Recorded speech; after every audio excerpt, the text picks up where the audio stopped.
ఈ type of sequence మనకి competitive ఎగ్జామ్స్లో అడుగుతూ ఉంటాడండి. మీరు కూడా ట్రై చేయండి. 10, 5, 13, 10, 16, 20, 19 ఇచ్చాడు. ఇక్కడ మనకి అబ్జర్వ్ చేస్తే ఫస్ట్ 10 నుంచి 5 అంటే -5 అయింది, అంటే -5 తగ్గింది.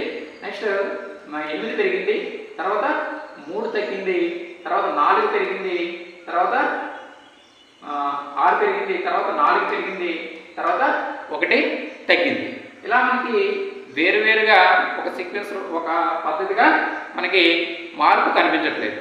అయితే మనం ఓవరాల్గా చూస్తే కనుక మనకి ఈ సమ్ము చేయలేము. మరి ఏం చేయాలంటే దీన్ని 2 సీక్వెన్స్గా మనం అబ్జర్వ్ చేయాలి. చూడండి, 10, 13, 16, 19 ఇదొక సీక్వెన్స్గా మనం చూసుకోవాలి. 5, 10, 20 ఇలా ఇదొక సీక్వెన్స్గా మనం అబ్జర్వ్ చేయాలి. అప్పుడు మాత్రం మనం ఆన్సర్ చేయగలం. 10, 3 అంటే 3, 3, 3 పెరిగింది. ఇక్కడ మీరు అబ్జర్వ్ చేస్తే ఇక్కడ ఏమైందంటే 5కి 5 కలిపితే 10, 10కి 10 కలిపితే 20, నెక్స్ట్ ఏమవుతుందంటే 20కి 20 కలిపితే 40 అవుతుంది. అంటే నెక్స్ట్ ఆన్సర్ 40 అవుతుంది.